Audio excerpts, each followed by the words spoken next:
Aproveitando esse gancho, então, André, para estar conduzindo esse momento de memória e de celebração.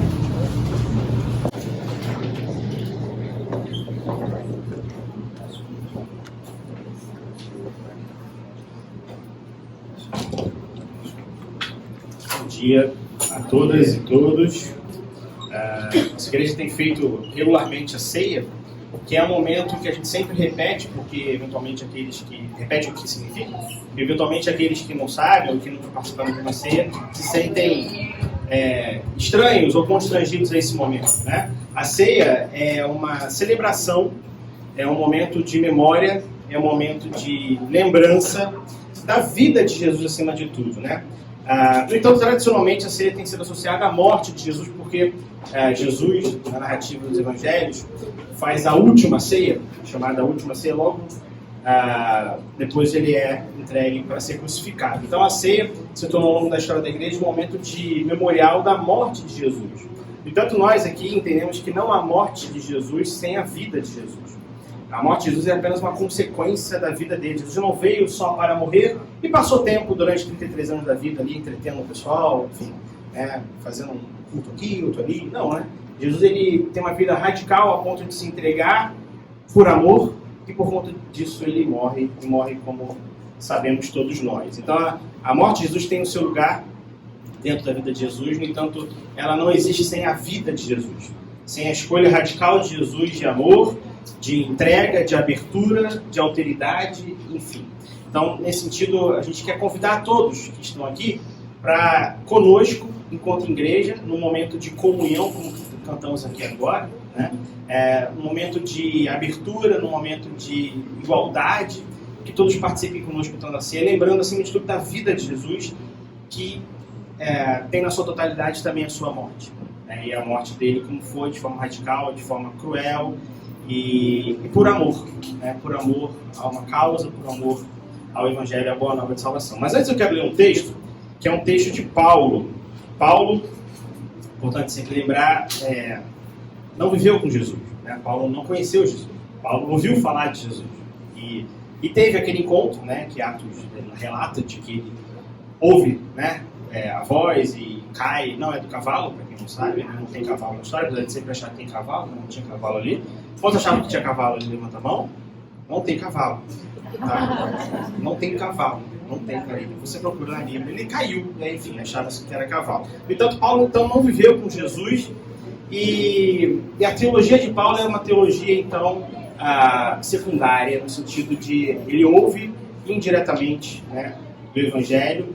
E nesse sentido é preciso, então, sempre quando a gente lê Paulo, a gente entender esse lugar, dessa fala, que é como a nossa fala também, que nunca vivemos, só ouvimos falar. E Paulo diz na carta de Coríntios, 1 Coríntios 11, Paulo é um dos importantes teólogos, enfim, da organização, do que a gente chama de hoje de igreja.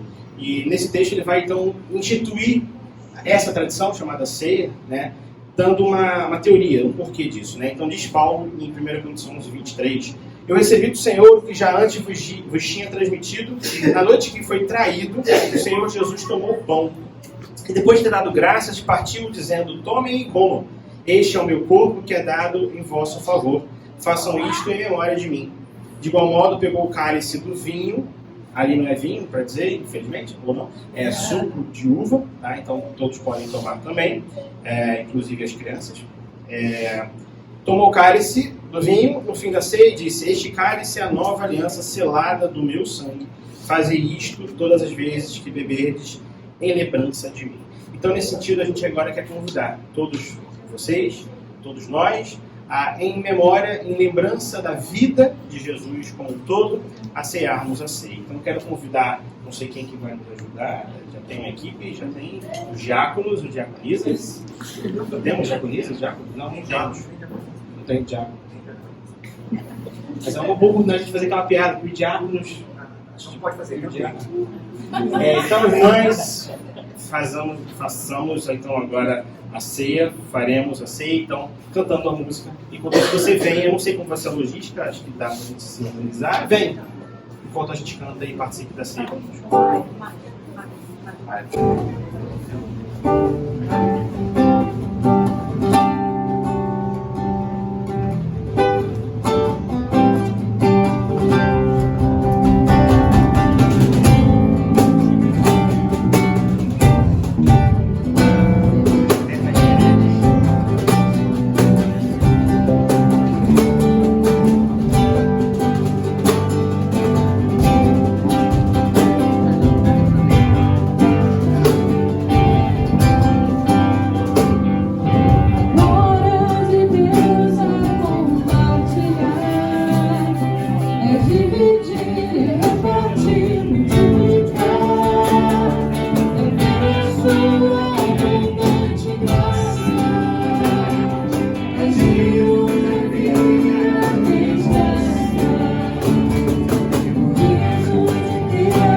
Vamos orar nesse momento? Eu queria abrir esse momento para quem gostaria, quem gostar e quem puder fazer uma oração agora nesse momento. Agradecer a Deus pela igreja, pela comunhão, pelo pão, pelo trabalho, pela alegria, enfim, pelo amor. Eu queria abrir a oportunidade, se alguém quer fazer uma oração agora, calma, um de cada vez, sem pressa. Sei que a gente faz muito isso, mas eu acho que é uma oportunidade sempre aberta, já que é um momento de comunhão, de alteridade. Alguém levanta a mão assim, ó, pra gente ficar naquele silêncio de alguém? Karine. Então Karine vem orar nesse momento, agradecendo. É inclusive o momento das crianças virem ou depois? Já faz tudo junto.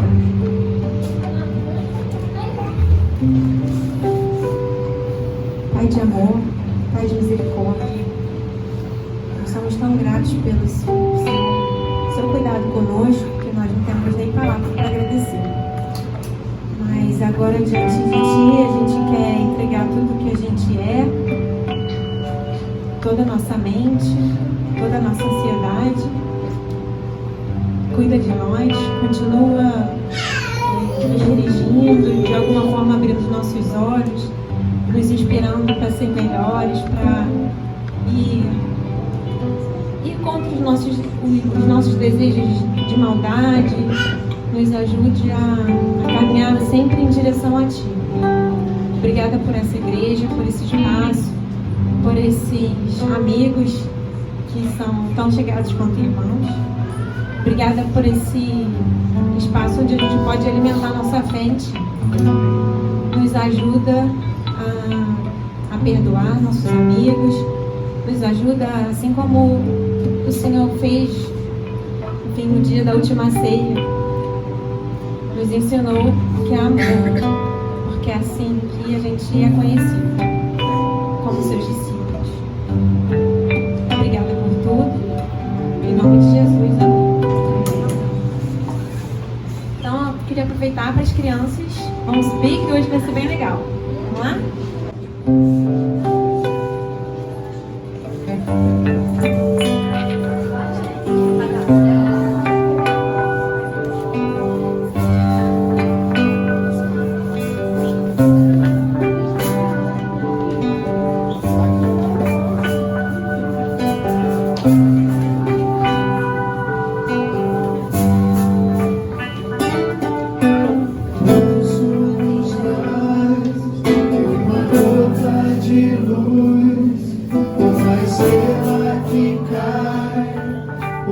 não só a idade do céu, somos o que queríamos ser. Somos um breve pulsar e um silêncio antigo com a idade do céu. Calma, tudo está em calma. Deixe que o beijo fluir, deixe que o tempo fluir, deixe que a alma tenha a mesma idade que a idade do céu.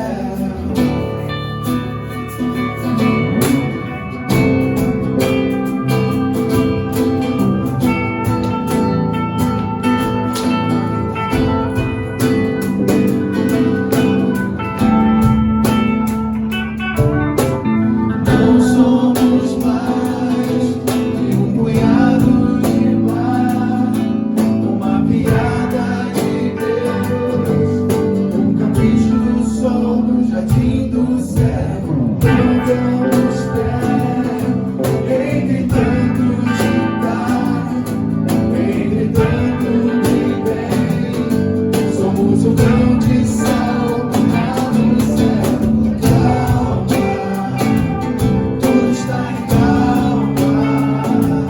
Deixe que o beijo fluir, deixe que o tempo fluir, deixe que a alma tenha a mesma idade que a idade do céu.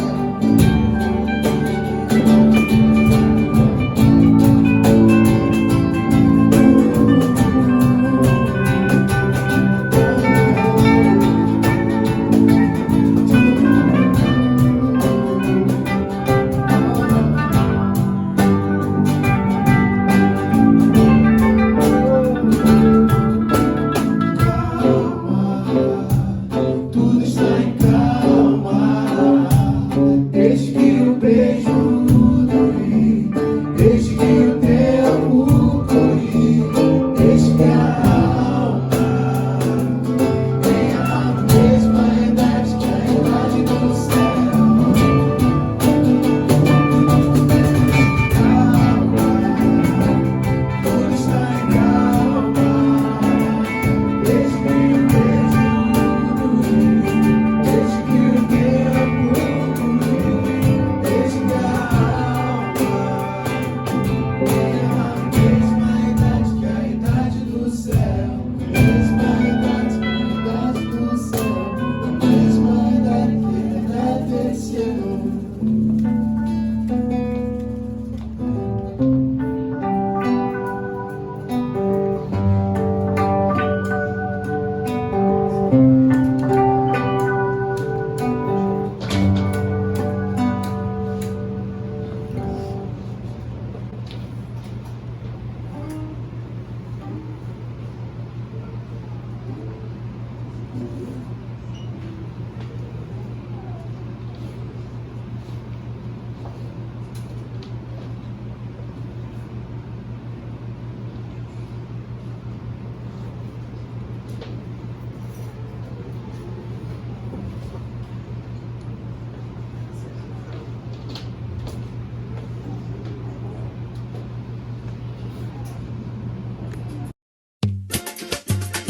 Eu decidi começar com essa música, né, que faz 30 anos que foi apresentada lá na Sapucaí, da Imperatriz. Não sei se alguém aí é Imperatriz, não sei se alguém não, né? Ninguém.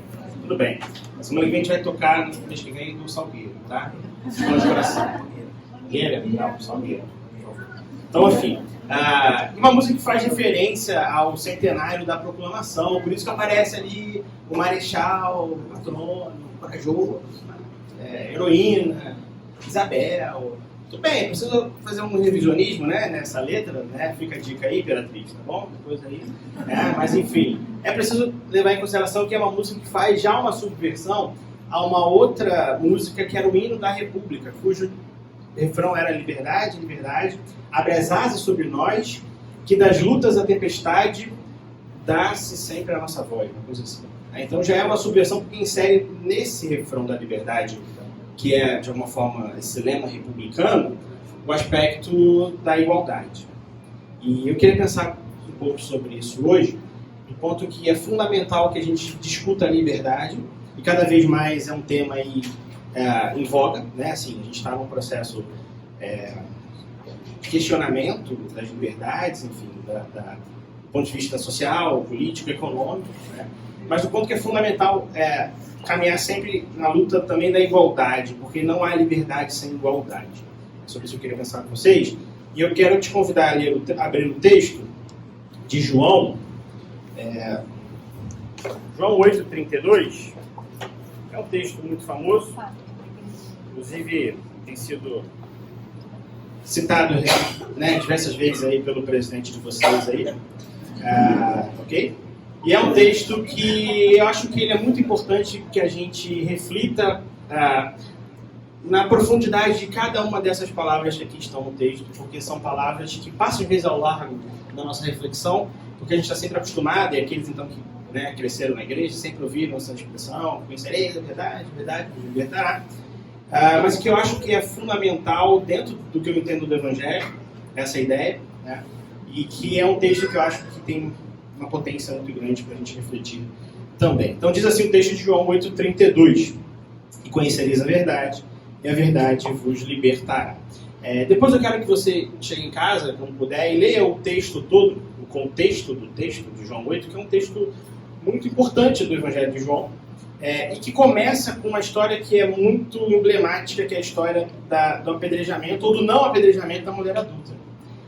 E é simbólico isso, porque o texto ele começa com o não apedrejamento, por conta da intervenção de Jesus, em linhas gerais, por conta da descriminalização que Jesus estabelece do adultério, porque na lei, né, a lei permitia que fosse apedrejada a mulher e o homem.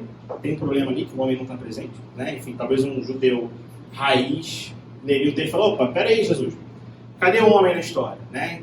Não sei se seria exatamente essa interpretação, mas é fato que a lei mosaica permitia o apedrejamento, né, como pena, como punição do adultério. E Jesus, diante daquela situação, que eu acho que todos conhecem, né, descriminaliza o adultério, dizendo que não é mais passível de morte.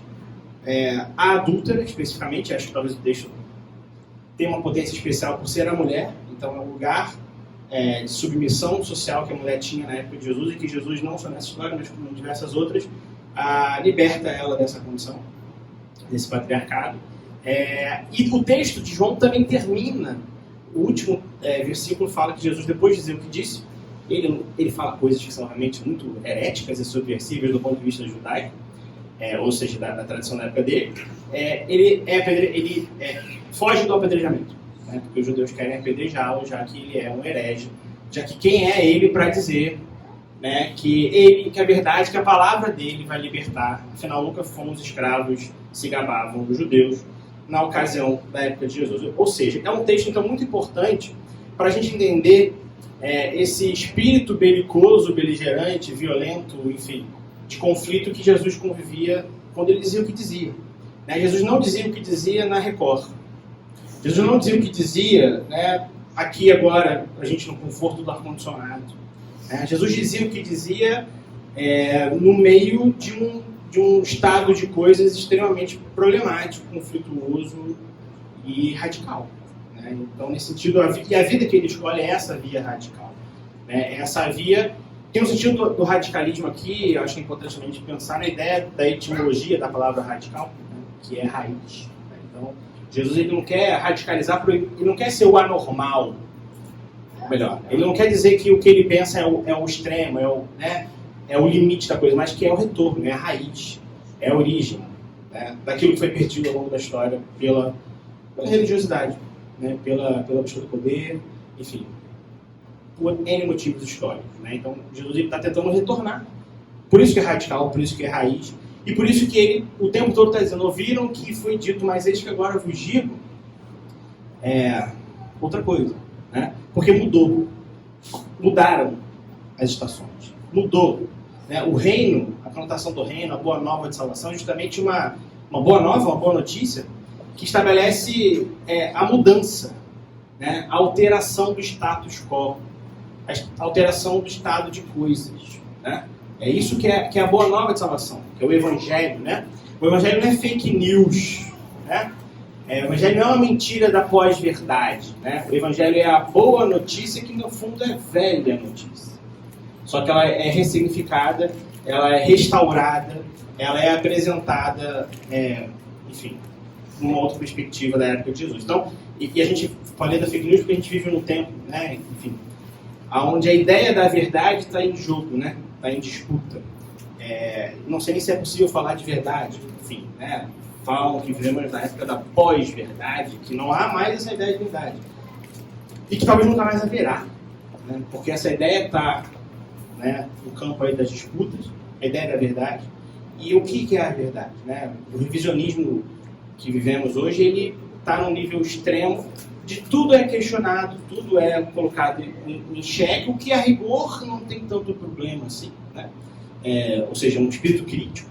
No entanto, o que a gente está vivendo hoje é um caos, no sentido de tudo que é dito pode ser questionado por qualquer fala de opinião, né? Ou seja, qualquer fala que impõe a sua verdade como sendo a minha opinião, respeita a minha opinião, a terra é plana e acabou.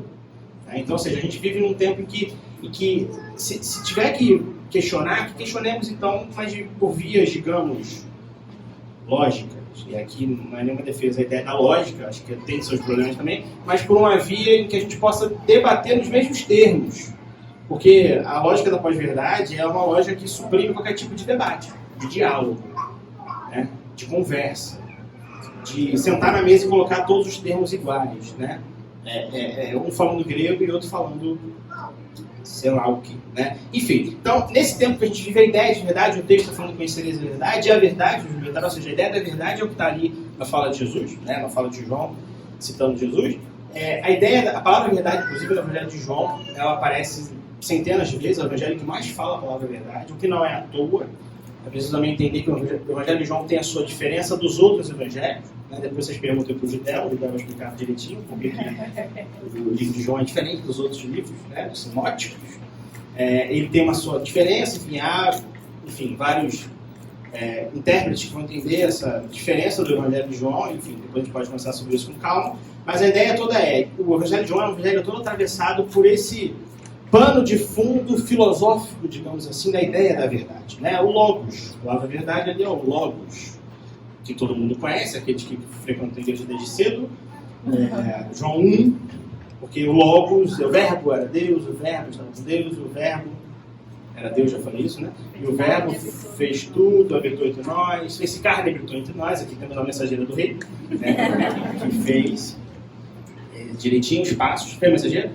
Não foi a mensageira? Sim. Quem foi? Aquela foi mensageira. Foi Hayará! Vou pegar a referência, né? Não tem um Hayará? Hayará! Você não ouviu nada? Não, tem. Você foi mensageira mesmo? Alguém foi mensageira aqui? Levanta a mão. Temos ali no fundo ali. Como é que é o Hayará? Eu ia. Hayará, canta, vai, irmã. Tá com vergonha? Sério? Hã? Na verdade, já deixa pra lá. Vamos lá, então, voltando para aqui a ideia. Por que eu tô falando disso? Falei da mensageira. O Logos, então, está lá no Evangelho de João 1. Ou seja, no Evangelho de João 1 tem uma discussão que quando o grego está ouvindo aquilo que Jesus está falando, ou o romano, enfim, aquele homem daquele espírito do tempo, ele está identificando literalmente que o Evangelho de João está citando uma referência que foi a mesma dos filósofos, né? O Logos, experienciado por todos os filósofos gregos, né? E um Logos que tem um aspecto filosófico introspectivo, cognitivo, né? É como se um indivíduo que usa o Logos, né? Usa a narrativa lógica, daí vem a palavra lógica, né? Uma narrativa causal, que é diferente da narrativa mitológica, enfim. Esse indivíduo, ele pelo processo racional, ele estabelece as verdades, né? Então, essa lógica filosófica grega, platônica, histórica e tudo mais, né?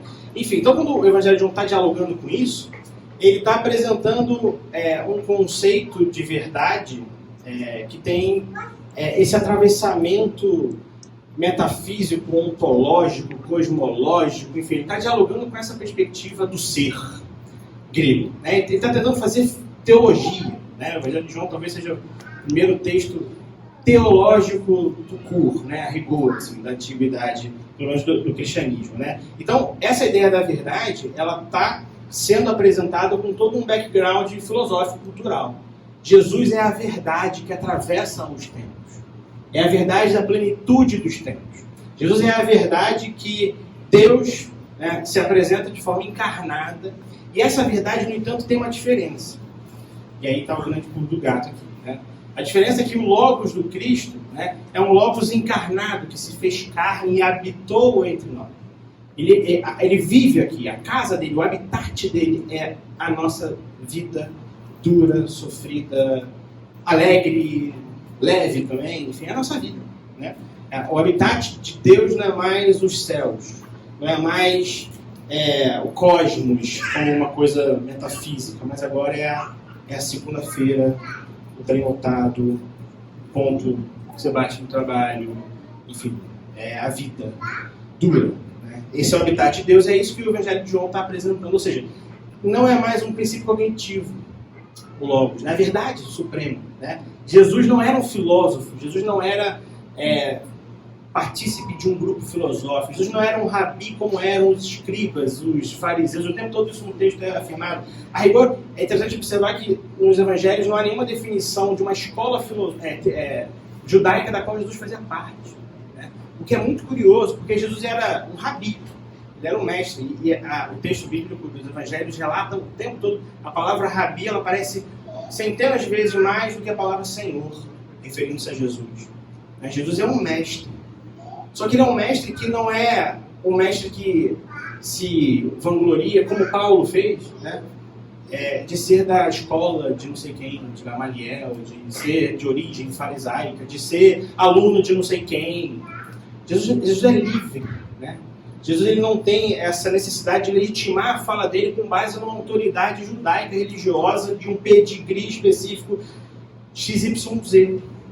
Ele é livre nesse sentido. E a verdade que ele profere é ele próprio, porque ele próprio vive a verdade. O texto de João fala, eu sou a verdade, o caminho, a verdade, a vida. Ou seja, a verdade não é mais um construto mental, filosófico, não é mais uma ideia teórica, né? Não é mais um conjunto de regras morais que a gente coloca na porta de casa e lembra dela sempre.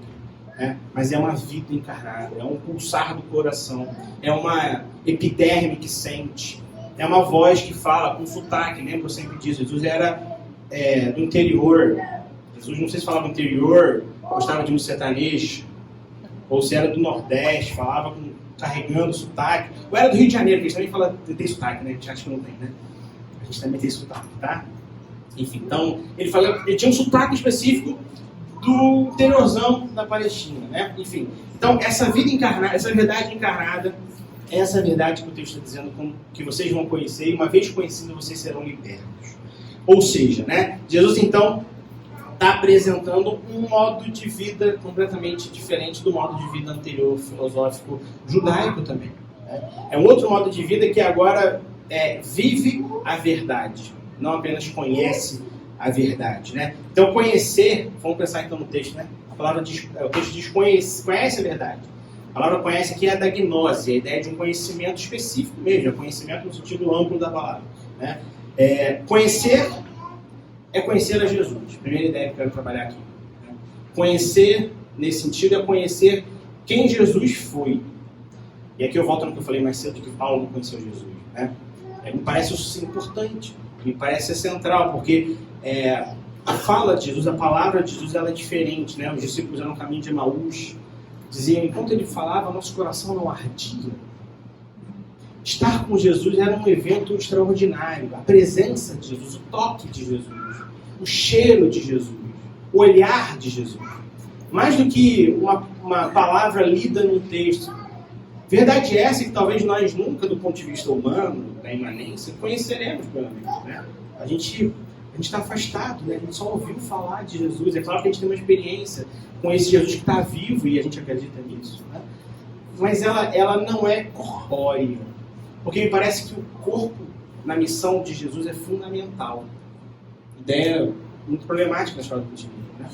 Me parece que a experiência corpórea de Jesus, o texto está o tempo todo falando do corpo de Jesus, que ele foi tocado, que ele foi beijado, que ele foi lavado, seus pés foram lavados com os cabelos de uma mulher pecadora. E não só lavado com os cabelos, no outro texto, esse texto tem várias referências nos evangelhos, tem outro texto que fala que a mulher, parece com Maria, às vezes uma mulher pecadora, ela lava com perfume e com as lágrimas. Eu fico imaginando a beleza dessa cena e a potência desse encontro, de que você está diante de Jesus e você chora, e o seu choro, né, o choro que vem visceralmente lá de não sei da onde, da dor, do sofrimento, né, da luta da vida desse povo cativo, oprimido, enfim, que chora e é capaz de chorar tanto a ponto desse choro lavar os pés daquele que andava descalço na terra. Ou seja, a experiência corpórea de Jesus ela é central nos evangelhos. A gente não enxerga isso. A gente não percebe isso, até porque a gente está o tempo todo, desde que ouve falar de cristianismo, a gente ouve da perspectiva metafísica, da perspectiva abstrata, sobrenatural, se Jesus tinha corpo ou não, Jesus fazia xixi. Jesus fazia número 2, não vou falar, fica tranquilo. Jesus sentia coceira. Sim, porque ele era corpo. E a verdade que me liberta é a verdade do corpo dele também. Não é verdade só do dizer, porque não há em Jesus nenhum momento, e aí sim, de novo Paulo, né? Mas a gente é cristão, não é paulanos. Paulinho, né? Não estou dizendo para jogar fora Paulo, não. Tá? Paulo tem uma potência subversiva gigantesca também. Tá? Paulo é belo. Paulo é fundamental também. Só que é que se separar, se perceber a diferença. Né? Tem uma galera hoje na filosofia tentando ler Paulo e ver Paulo como um proto-anarquista, cara. Paulo, origem do materialismo histórico. O Jeff aqui fez assim, vamos lá. Né? Comunista, cara. Nem é comunista, é anarquista, né? É outra coisa. Enfim, Paulo como uma crítica à lei radical, um subversivo. Alguém estabelece o universalismo como sendo o horizonte novo dessa religião, que não é mais uma religião que separa, que exclui, mas uma religião que agora abre a todos e todas. Que subversão, que heresia, cara. Onde você tirou isso, Paulo? Não há judeu, nem grego, nem mulher, nem homem, nem escravo, nem livre. Somos todos, enfim. Então, só para morder sobre Paulo aqui, mas deixa eu morder um pouquinho. Essa ideia do querigma, né? Enfim, da palavra de salvação, Romanos 10, 9, diz que se você confessar com a sua boca que Jesus Cristo morreu, ressuscitou dentre os mortos, serás salvo. Né? Em Paulo, a salvação é um processo linguístico, é um processo de fala. O que também é bacana, porque a fala também estabelece mundo, o discurso também estabelece mundo, separa, agrega, segrega, tudo bem. Só que, no entanto, eu acho que é muito mais uma encarnação radical de um gesto. A salvação é um gesto, mais do que uma palavra que pode ser vazia, coreografada, decorada e só. É um gesto porque ela engloba o corpo todo. Esse é meu ponto. A verdade que liberta de Jesus é uma verdade que engloba todo o nosso corpo, engloba o seu choro, como da mulher que chora a ponto de lavar os pés de Jesus com suas lágrimas. Eu reforço essa imagem porque me parece uma imagem muito, muito bela para perceber a potência desse encontro, do encontro com o Jesus, o Deus encarnado, Jesus. Então, conhecer Jesus é conhecer o seu corpo, é conhecer ele por um todo, é conhecer a sua vida, encarnar a sua vida. Jesus é esse objeto a ser conhecido, e é um objeto que é conhecido na medida em que eu caminho com ele, em que eu tenho como método, ou seja, como caminho para chegar a Deus, o caminhar com ele, como os discípulos de Emaús o fizeram, enquanto estavam chorando, desamparados, desolados, porque o Jesus morreu, e quando morre eles voltam à vida normal, tudo acaba. A morte de Jesus é um soco no estômago da esperança sofrida desse povo que teve um momento de paz, e é um momento de dor, é um momento de desesperança, talvez um momento que muitos de nós vivamos hoje, não sei, na sua vida pessoal, na sua vida social, enfim, na sua vida como todo, não existe nossa separação de vidas específicas, a vida é um atravessamento coletivo constante. Talvez a gente hoje viva um tempo de desesperança, ou não, talvez alguns tenham tido uma esperançazinha aí ultimamente. Enfim, mas o ponto todo a gente tem nessa experiência dos discípulos que caminham com Jesus, por exemplo, em Emaús, uma referência importante desse encontro que arde o nosso coração. Enquanto eles caminhavam, né, o coração deles era tocado, era revirado, havia uma reviravolta na vida, porque quem se encontra com Jesus é revirado. É um transtorno geral. Né? Encontro com Jesus, e não só o Jesus ressurreto, mas o Jesus vivo, o Jesus na cruz, o Jesus que está lá com os discípulos comendo e bebendo, e rindo e festejando, e denunciando. Esse encontro é um encontro transformador que significa a nossa vida, né? que faz a nossa vida ter algum tipo de sentido, o que é uma coisa fundamental para nós, pelo menos. Né? Dar sentido à vida é uma das buscas mais centrais da vida do homem. Qual que é o sentido disso que a gente faz, o que faz, quando faz o que faz? Qual é o sentido de você ter terminado a sua faculdade, o seu mestrado, a sua pós, né? Passado no vestibular, como os últimos estão fazendo hoje agora, né? Qual que é o sentido da gente fazer o que faz? Dar algum sentido. Ou seja, encontrar um sentido, e aqui você pode, óbvio, cada um tem um sentido, cada um tem uma forma de dar sentido à vida, né? Mas dar sentido à vida é fundamental, e me parece que Jesus, quando as pessoas se encontram com Ele, elas têm um encontro que significa, que dá sentido à vida delas. A vida delas não é em vão. Né? A vida delas tem sentido quando Jesus apresenta para ela que Deus chegou, que Deus desceu do céu, que Deus está aqui e que Deus se importa com ela. Né? Tudo isso, né, muda o sentido. Quando a gente se encontra com Jesus, a gente é liberto. Né? E a liberdade é o ponto de partida de toda a vida que busca um sentido. Né?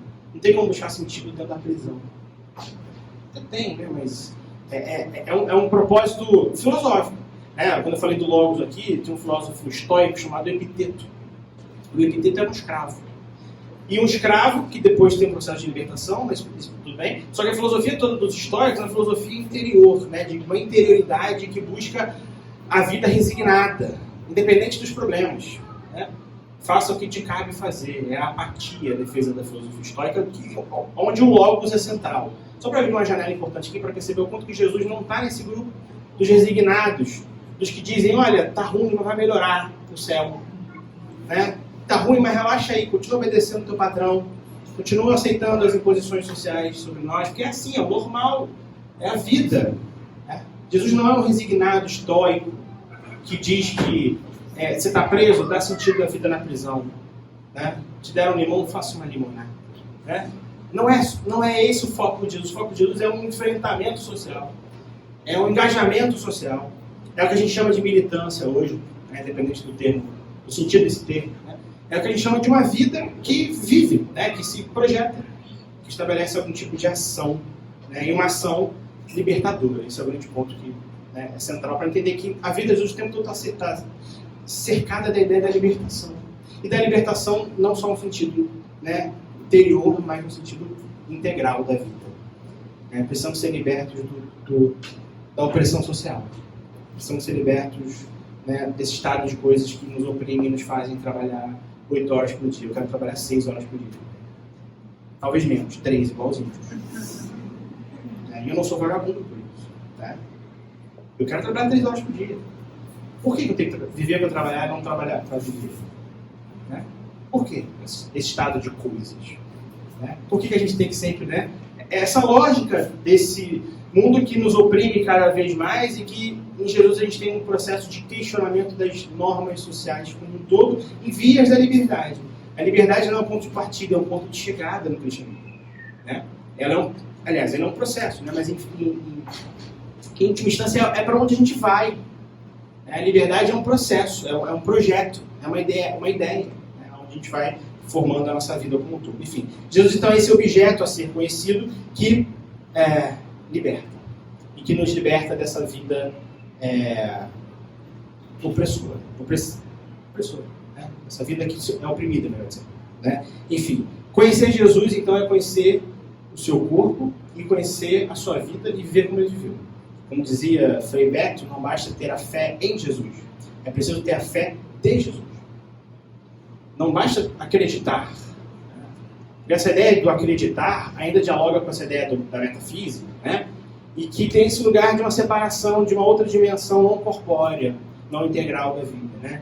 Eu acredito, mas eu tenho que virar a chave para acreditar, né? A fé em Jesus é a fé de Jesus, é a fé que faz, é uma fé prática. A gente fala de amor, né? E todo mundo fala de amor, é óbvio que a gente fala de amor. Mas falar de amor é tão fácil, né? É tão banal, que talvez enquanto a gente parar de falar de amor, vamos parar de falar de amor. Vamos parar. Vamos falar mais de amor. Como um ato revolucionário. Né? Porque a gente está legitimando o tempo todo uma fala que é fala. E a fala em volta de fala, a fala que deriva fala, outra fala que deriva fala, e a fala vem da fala, e tudo é fala. Né? Falta método, falta caminho, né? Falta gesto. Sem fala. Falta ação. Me parece que é isso que Jesus, de alguma forma, está agindo, está fazendo o tempo todo. Né? Então é viver como ele viveu. Porque conhecer a verdade, né, é praticar essa verdade. Olha, João 3, 21, diz assim, mas quem pratica a verdade vem para a luz, a fim de que suas obras sejam manifestas, porque são feitas em Deus. Né? Então a verdade é uma prática. Quem pratica a verdade, olha que loucura, né? É um objeto a ser encarnado numa ação. Não é mais um construto mental, como queriam os filósofos gregos. Né? Então, ou seja, não tem como a gente conhecer Jesus sem olhar para a sua vida, né, e sem encarná-lo. É um processo de possessão, uma posse, um transe, né, tipo no candomblé, né, na Umbanda, em que baixa lá o orixá. É isso. Viver Jesus é encarnar Jesus, é baixar Jesus, é cantar para subir. Né? É um processo da gente viver Jesus encarnado, né? Só que de forma radical o tempo todo, né? Porque me parece, não sou um conhecedor profundo, mas a religião afro-brasileira em geral, é um momento, né, da transe, até porque torna especial. Né? Então não é o tempo todo que baixa lá ele, cara, né? É um momento. Me parece que no cristianismo tem um movimento mais, digamos, holístico, onde não há uma transcendência no sentido de uma relação entre homem e Deus, mas é homem e Deus o tempo todo, é encarnação o tempo todo. É um convite, né, nesse sentido. Né? Claro que não dá para ser isso o tempo todo, né? Afinal somos humanos e a nossa humanidade é resguardada, me parece, por Jesus também. No entanto, é um propósito, né? A gente encarnar, baixar Jesus e fazer da vida a vida que Jesus viveu. Né? Enfim, então, conhecer Jesus é encarnar ele, é dizer como Paulo disse, vivo não mais eu, mas Cristo. Né? Rapidamente também pensar a ideia da verdade. Né? Como eu já disse, essa ideia da verdade é um conteúdo que está dialogando com o conteúdo filosófico abstrato, em que em Jesus ela é concreta. É uma verdade de ação, é uma verdade do olhar, é uma verdade do beijo, é uma verdade que está na segunda-feira, na hora do almoço, na mesa do refeitório, em que você olha e fala e toca alguém. É uma verdade que é o tempo todo em volta de uma atitude, de um gesto. Né? A prática de Jesus, então, não é teórica. Jesus não é um mestre que está lá, galera, 3 horas da tarde lá na sinagoga vai rolar, né, uma aula do Jesus coach que ensina a gente a viver assim, assado. Né? Não é isso, nada contra os coaches, tá? Eu estou pegando no pé de você, tô chato. Estou pegando no pé. Não, mas eu estou pegando no pé, desculpa, coach presente. Nada contra, tá? Por favor, né? Mas, enfim, eu sou professor, às vezes sou meio chato com essas coisas, dessa prática de vida, às vezes são, sei lá, estou falando besteira, piorar, corta essa parte, tá? Coaches, eu amo vocês. Tá? Enfim. Então, por que eu estou falando isso? Porque Jesus não é um cara que está alheio da estrutura social, né? O convite de Jesus é subverter a estrutura, é olhar sempre para a estrutura. O pecado é uma condição social, estruturante. Né? O pecado é um substantivo na época de Jesus, não é nenhuma qualidade. Né? Olha os pecadores aí. Né? Olha a mulher pecadora. Ou seja, Jesus está subvertendo essa estrutura para mostrar, olha, essa condição que vocês dizem que é pecado, nada mais é do que uma condição de poder, uma condição hipócrita, né? Uma condição de guias cegos, que separam os homens de Deus e fecham as portas do céu a ponto de nem eles próprios poderem chegar a Deus. É uma condição social. Enfim, também tem esse aspecto, claro, da interioridade do homem, né? Mas acima de tudo é uma relação que separa, né? É uma relação que estabelece dentro e fora, higienista, né? E que me parece que Jesus está o tempo todo tentando subverter, radicalizar. Né? E por isso ele morre. Por isso que ele morre, porque ele simplesmente se deixa tocar por uma mulher de sangue, de fluxo de sangue. Ele toca um morto, uma criança morta. Né? Ele cura no sábado, ele manda os seus discípulos pegarem umas espigas de milho no sábado, porque não podia. No sábado não podia fazer, nem os escravos podiam trabalhar no sábado. Nem o sábado, que é um valor central até hoje no judaísmo, central. É um dos pontos mais subvertidos com Jesus. Né? Ou seja, o homem foi criado primeiro, não no sábado. O sábado é feito para o homem, não o contrário. Né? A moral não pode estar primeiro à frente da vida. A vida, e vida essa no sentido daquilo que a gente vive, né? do nosso batimento cardíaco, enfim, do sangue que corre aqui, do estômago. Né? O estômago é fundamental no Evangelho de Jesus. É um comilão e beberrão. Jesus come e bebe mais do que reza. Olha a potência disso. Né? Olha a importância desse processo. Na boa notícia, a boa notícia vai ter comida para todo mundo. Vou multiplicar, vamos lá. Vai ter lugar na mesa para todo mundo, na ceia, para todo mundo. Está todo mundo convidado para esse banquete. O banquete que primeiro foram convidados os ministros, né? Depois foram convidados os generais. Depois não veio ninguém. Não, então manda trazer o povão. Agora é assim. Agora o banquete do rei é para o povão. E digo mais, primeiro vão entrar no reino dos céus as prostitutas. Depois entram lá os outros. Está na Bíblia, tá? Não sei o que eu estou falando. Está lá, procura. Não sei onde está, não está. Né? Marcos, falou Judeu ali. Procura no Judeu. Tá? Ou seja, esse reino é um reino onde quem tem fome vai ter o que comer. Porque tudo mudou. Agora mudou. Não é uma boa notícia, não é uma fake news. A verdade vai libertar aquele que está preso a essas amarras, essas cadeias opressoras da sociedade do tempo do século I, na Palestina, aonde Jesus vivia, onde a gente vive hoje também. É isso que a gente está fazendo aqui agora. A gente está traduzindo isso para hoje, né? E tentando entender hoje quais são os Césares do nosso tempo, né?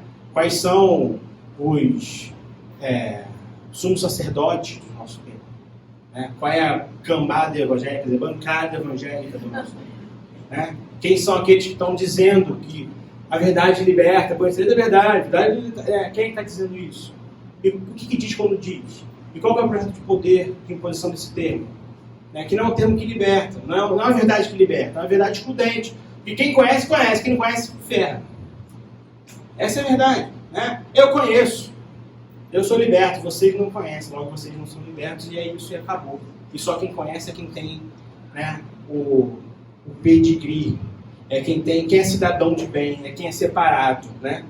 É quem mija no pneu, é quem vive a vida santa e pura segundo alguém que diz o que é santo e o que é puro. Qual que é a santidade e a pureza em Jesus? O que é ser santo em Jesus? O que é ser separado, no sentido da palavra santidade, é isso, né? Em Jesus. Qual que é a ideia? Senão a mesa, abrir a mesa para todos, e a santidade, na verdade, é uma condição a qual todos estão convidados, né, a ser. A santidade em Jesus vai dizer, o que importa não é o que entra, é o que sai. Não é o que entra, é o que sai. Porque a santidade é isso, não é uma atitude passiva, né? Eu não como, eu não faço, eu não vejo, eu não falo, eu não toco, eu não visto, eu não vou. É passivo. E Jesus diz, cara, não existe isso. Né? É o que sai, que é o que a diferença, que torna alguém santo ou não. É o que a gente faz. É como a gente vive. É a forma da gente estabelecer a nossa vida prática. Enfim, então, a verdade em Jesus era uma pessoa. Né? A verdade é uma experiência. É uma ação. É a verdade, né, daquele filho que saiu gastando tudo que tinha para gastar do pai e volta, e o pai, sem dizer nada, corre até ele e dá um beijo. A verdade é isso, é aquele beijo daquele pai. Essa é a verdadeira religião. A verdadeira religião é aquela que entende que Deus não está preocupado em abrir um checklist de pecados e ações, e normas, e moral, e regra. Mas não é um Deus que, onde for, a hora que for, nos recebe com um beijo e um abraço. E franqueia a todos nós esse beijo e esse abraço. A verdade, então, de Jesus é uma ação. Né? A verdade de Jesus, então, é um movimento. Né? é um patos, uma paixão, uma dor, né? É um movimento que assume essa condição humana, esse lugar do homem, do ser homem, no sentido da espécie, do ser humano, homens e mulheres, né? E que assumindo esse lugar, né, pode nas suas contradições, pode na sua vida, pode na sua forma de ser, acessar a Deus no outro. Porque esse convite, né, da verdade em Jesus é um convite nada mais, nada menos do que o convite de abertura ao outro. Não há acesso a Deus sem acesso ao outro em Jesus, né? A dimensão do outro em Jesus é uma dimensão transcendente, acima de tudo. Ou seja, a gente quando pensa em transcendência, a gente está pensando na relação do homem com Deus, né? Então, Deus é outro, como dizia, né? Totalmente outro. E esse outro eu acesso de forma transcendente, com um processo de purificação da minha alma que pensa e reflete e vai fundo e toca, né? Pensa no quadro lá do toque, né? De Deus, do homem, que está quase tocando, não toca porque é o outro, né? Em Jesus, Deus é o outro como eu. Né? O Levinas, Manuel Levinas, um filósofo judeu, tem uma teoria muito importante, muito interessante sobre a alteridade, né? Sobre esse aspecto do outro, porque diz o Levinas que no rosto do outro eu percebo a necessidade de transcender, porque o rosto do outro, na sua individualidade, né, dos rostos que, né, temos, esse rosto é um mistério. E é um mistério a ser acessado de forma transcendente na relação eu-tu, diz o Levinas. Essa relação radical de alteridade do eu com o tu. E nessa relação do eu com o tu, há um encontro com o divino.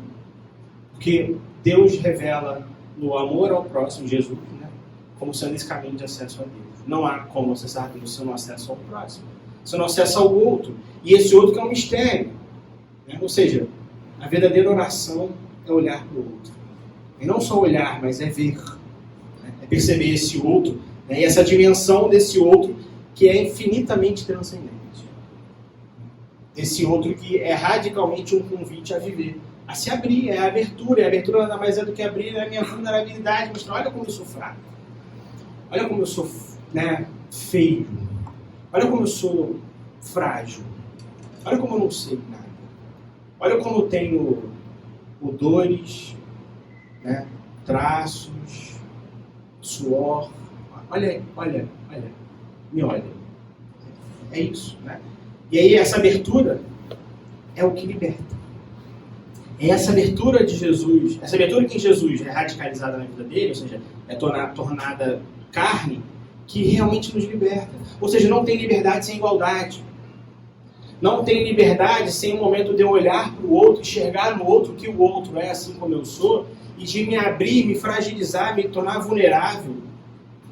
E aí sim ser livre, porque no fundo, a gente é prisioneiro da gente mesmo. A gente se fecha na gente, a gente se fecha nos nossos guetos, nas nossas clausuras, nas nossas prisões. No fundo está todo mundo vivendo numa gaiola com a janela aberta, com a porta aberta. A gente pode sair, mas a gente tem medo, porque se sair, vai que o outro veio, vai que eu sofro, vai que eu peno, vai que eu morro.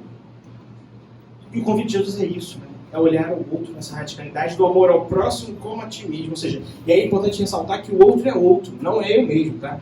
Não há anulação da diferença, não há relação de igualdade no sentido de eu e você somos só a mesma coisa. Não, você é diferente de mim. Você tem uma cor diferente, você tem um time de futebol diferente, isso é radical. Tá difícil pra caraca fazer isso com os flamenguistas, né? Ser amoroso com os flamenguistas. Eu tô confessando aqui minha vulnerabilidade, minha fragilidade, tá difícil. Né? Vocês estão muito histéricos. Deles. Não, minha mesmo, você bota com alguém, assim, bom. Eu sou frágil, eu sou chorão. A ideia é, o outro é diferente, o outro tem um desejo sexual diferente, o outro tem um desejo musical diferente, o outro é diferente, é outro, você é outro, eu sou um, você é outro. Não me parece que em Jesus haja uma anulação dessa diferença, até porque está o tempo todo marcado que ele acolhia as mulheres, os doentes, né? Os estrangeiros. Olha o estrangeiro é o outro, o estrangeiro é o estranho, é totalmente outro, né? as crianças têm ser mais outro do que criança, né? Tem ser que dá mais medo na gente do que a criança vê, ih, tu é feio, haha. Né? A criança é verdadeira, né? Isso é bom, tá? Enfim, né? A criança dá medo, porque ela fala as verdades que ninguém tem coragem de dizer, né? Enfim, Jesus, ele acolhe as crianças, né?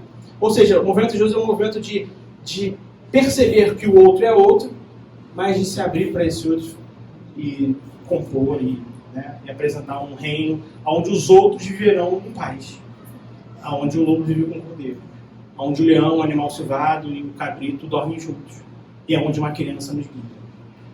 Esse é o movimento de Jesus. Enfim, diz o Levinas, você pega um trecho aqui que diz: o outro permanece infinitamente transcendente, infinitamente estranho, mas o seu rosto, onde se dá a sua epifania e que apela a mim, rompe com o mundo que nos pode ser comum e cujas virtualidades se inscrevem na nossa natureza e que desenvolvemos também na nossa existência. Ou seja, esse outro, né, ele rompe em mim a ideia do mundo que eu tenho, do meu mundo, porque o meu mundo é o meu mundo e o mundo do outro é o outro mundo, é outro sentido de vida, né? É outro processo de experiência. E é nesse processo que se dá a vida do Evangelho. Então, a abertura ao outro nos liberta, já vou terminando. Ela nos torna livres. Só somos livres necessariamente quando buscamos no outro nessa meta da igualdade. Eu estou chamando de igualdade, você pode chamar de equidade, tudo bem. Né? Equidade talvez seja mais exato. Né? Enfim, a igualdade seria de uma forma anulação das diferenças. Né? A equidade mantém cada um com o seu cada um. Tudo bem. Né? E acho que é isso. Né? Acho sim que é isso. Acho que essa libertação do movimento de Jesus, do corpo de Jesus, é uma libertação que nos leva a perceber no outro o outro, né? Mas perceber no outro a possibilidade de que eu também posso, que eu também sou outro para o outro, e que nessas alteridades, nesses outros mundos, né, o nosso mundo também se constitui. Enfim, é esse o movimento de Jesus que me parece que esse texto quer apontar. Ou seja, conhece a verdade te liberta. Que verdade que liberta? A verdade que a mulher não pode ser apedrejada porque ela cometeu adultério. Porque, a rigor, todos nós cometemos pecado. O pecado, lá que Jesus, no começo do texto de João 8, apresenta, né, é a condição humana da errância. É a condição humana da miséria. É a condição humana do que cantamos aqui agora. Né? Somos apenas uma fagulha no céu. Enfim, não lembro da música direito, mas é isso, né? Somos um rastro de luz. Somos... Como é isso? Somos um grão de sal no mar do céu, né? É isso, é a nossa condição, né? Jesus, me parece que a ideia do pecado, ela tem um lugar de nos colocar no lugar, mas não um lugar de inferioridade, né? Como tradicionalmente somos acostumados a aprender, né? Mas um lugar de lugar, é o meu lugar, é a minha condição, é a nossa condição diante, inclusive, de Deus. Deus é Deus, e eu sou homem, e é isso. Né? E é isso. Eu sou esse ser, e esse ser que precisa, né, que necessita de Deus, que necessita de sentido, que necessita de algo mais, e que nessa busca desse algo mais, institui a sua própria condição de vida. Né? A condição da existência humana é essa condição de saber o seu lugar. Me parece. Enfim, né? Então quem conhece a verdade, essa verdade que liberta, são esses seres, são essas mulheres, esses homens, que vivem essa radicalidade dessa vida que o tempo todo está clamando pelo nosso. A ideia do Pai Nosso me parece também muito importante aqui. Pai Nosso que está no céu. O Pai tem filhos diferentes. Né? O Pai sabe que os filhos são diferentes. Só que o Pai unifica. O Pai é o elo, o Pai é o amarelo. Olha, né? Como se via na música do Henrique, sensacional. MC do Henrique. Ele já deve ser músico também, né? Não é? Poeta, ator. Cantor. Já é poeta. Então, a música do MC, vai tocar semana que vem na igreja, não é isso? MC não? Do amarelo. Né? Bonito isso, né? Amarelo. Né? O MC que diz lá que achei bonita aquela fala que diz que 80 tiros nos mostram que há corpos alvos e corpos alvos, né? alvas e alvos, né? A peles alvas e peles alvos. Enfim, bem, o ponto é, né, esse elo é o Pai, né? É o Pai que nos traz aqui a unidade, né? Então, ou seja, para terminar, né, é olhando para Deus, né? É olhando para esse Deus que é o que nos constitui aqui. É o nosso salto, é a nossa esperança, é a nossa fé, é o nosso clamor, é o nosso romper, é a nossa busca, é o nosso sentido. Né? Essa ideia de Deus, né? É a nossa experiência, é a nossa voz, é o nosso ouvido, enfim, é o nosso choro, é a nossa lágrima. É esse Deus que é o Pai Nosso, e que quando clamamos esse Pai Nosso, a gente clama esse Pai Nosso pelo pão de cada dia, que nos dá hoje, e que perdoa as nossas dívidas só justamente porque eu perdoo do outro. Né? É porque eu sei que eu também falho, que eu posso perdoar o outro. A ideia do perdão, né? Tá aí. A ideia dessa libertação, eu sou libertado por perdão. E não tem nada mais difícil do que para nós, seres humanos, do que perdoarmos, me parece. Perdoar é difícil. É difícil perdoar os algozes, né? É difícil perdoar. A gente vive na cultura do cancelamento, né? Vamos cancelar fulano, né? Vamos cancelar ciclano, né? O convite de Jesus é para perdoar os algozes, para perdoar, né, as pessoas que nos ferem e que uma vez assumem essa condição também de culpa. Tudo bem, né? Não dá para perdoar quem continua tirando na minha cara, né? Mas eu preciso perdoar aquele que reconhece o seu erro, assim como eu fui perdoado e como eu sou perdoado quando eu reconheço o meu erro, quando eu reconheço a minha condição, quando eu reconheço o meu lugar e uma vez penso não fazê-lo mais, ou seja, sou liberto, né? É esse Pai Nosso que vem a nós, né? É esse Pai Nosso que estabelece a libertação, né? Essa verdade que liberta, essa boa notícia, esse Evangelho que agora diz que Deus desceu do céu, que Deus está no nosso meio. Eu quero terminar um poema que está aqui no livro do Leonardo Boff, o Pai Nosso, Oração da Libertação Integral, que é um poema de um poeta argentino chamado Juan Gelman, que chama Oração de um Desocupado. Diz assim: Pai, desce dos céus, esqueci as orações que me ensinou minha avó. Pobrezinha, ela agora repousa, não tem mais que lavar, limpar, não tem mais que preocupar-se, andando o dia todo atrás da roupa, não tem mais que velar de noite, penosamente, rezar, perdi-te coisas, resmungando docemente. Desce dos céus se estás, desce então, pois morro de fome nesta esquina. Não sei para que serve haver nascido, olha as mãos inchadas, não tem trabalho, não tem. Desce um pouco, contempla isto que sou, este sapato roto, esta angústia, esse estômago vazio, esta cidade sem pão para os meus dentes, a febre cavando minha carne, este dormir assim, sob a chuva castigado pelo frio perseguido. Te digo que não entendo, Pai. Desce, toca minha alma, olha-me o coração. Eu não roubei, nem assassinei, fui criança, e em troca me golpeiam e golpeiam. Te digo que não entendo, Pai. Desce, se estás, pois busco resignação em mim, e não tenho, e vou encher-me de raiva e afilar-me para brigar, e vou gritar até estourar o pescoço de sangue. Porque não posso mais, tenho rins e sou um homem. Desce, que fizeram de tua criatura, Pai, um animal furioso que mastiga a pedra da rua. A vida que conhece a verdade é a vida que liberta os homens da separação de Deus, da alienação de Deus, da condição que a sociedade impõe enquanto pecadores, estão separados, né? Deus desce em Jesus. A verdade que Jesus anuncia é que Deus desceu, é que Deus é o Abba, é o papai dito pelas crianças, né? Termo que Jesus se refere a Deus centenas de vezes, muito mais do que o Deus Todo-Poderoso, do que Javé, do que Elohim, do que, né, Criador. Jesus se refere a Deus como Abba, e isso é uma grande subversão para a cultura dele. Porque quem é esse homem que anuncia uma verdade de que Deus é um papai, dito pelos, né, indoutos, pelos que não conhecem, pelos infantes que nem falam e só balbuciam do par? Quem é esse? É esse que anuncia uma verdade que liberta. É esse que anuncia uma verdade que torna eu e você irmãos, filhos do mesmo Pai. Que Deus os abençoe.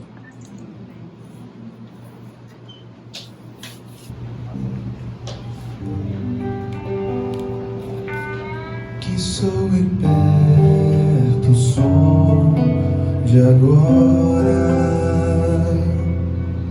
pra aliviar o coração que silenciou pra ouvir assim, prestando atenção. Pois bem, o tempo girar e além há de nos levar até depois do fim, por onde for, levo comigo minhas canções em mim. Canto enquanto espero ver florescer felicidade na gente, e a fé que vem pelo ouvir palavras de esperança plantadas no coração de quem anda e chora enquanto semeia.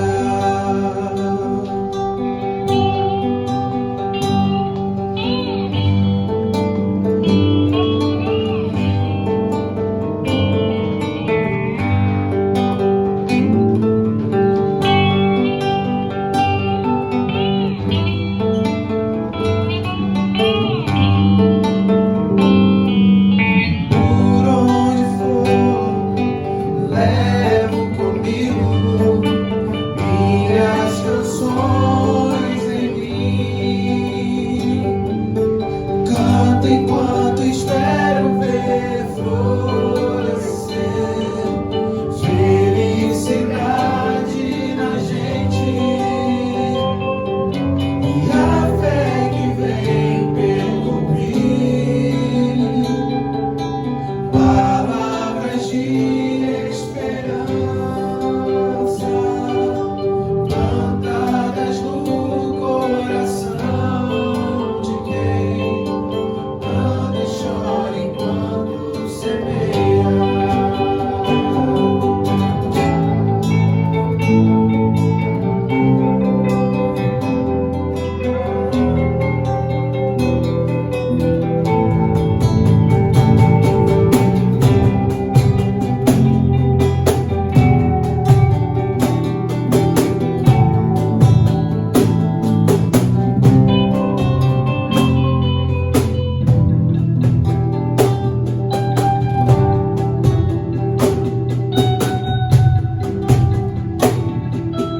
Por onde for, levo comigo minhas canções em mim.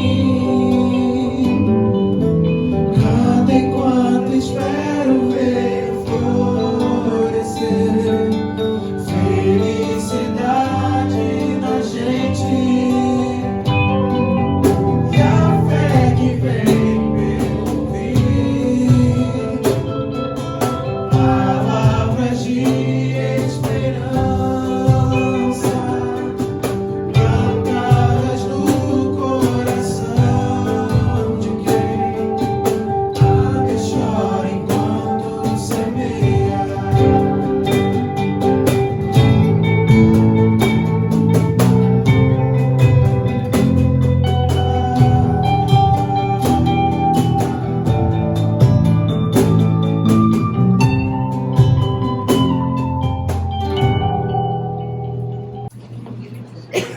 Então vamos orar para acabar nosso culto de hoje.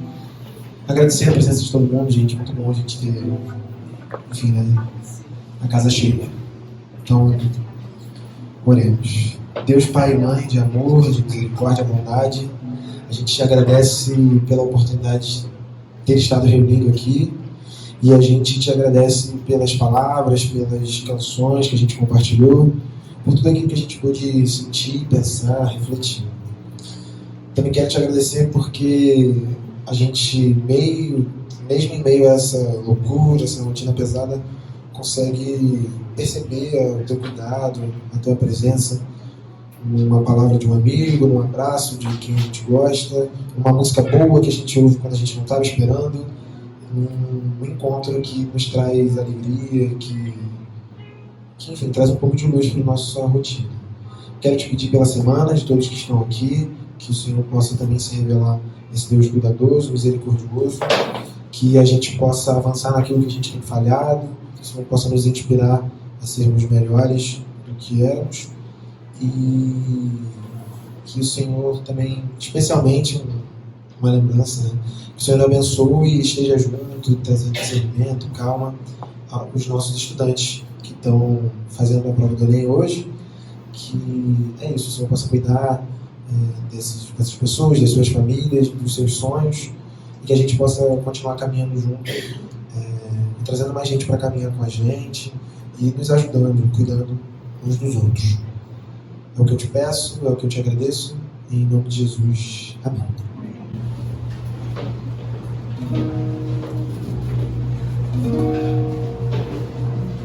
Na grandeza do amor de Deus,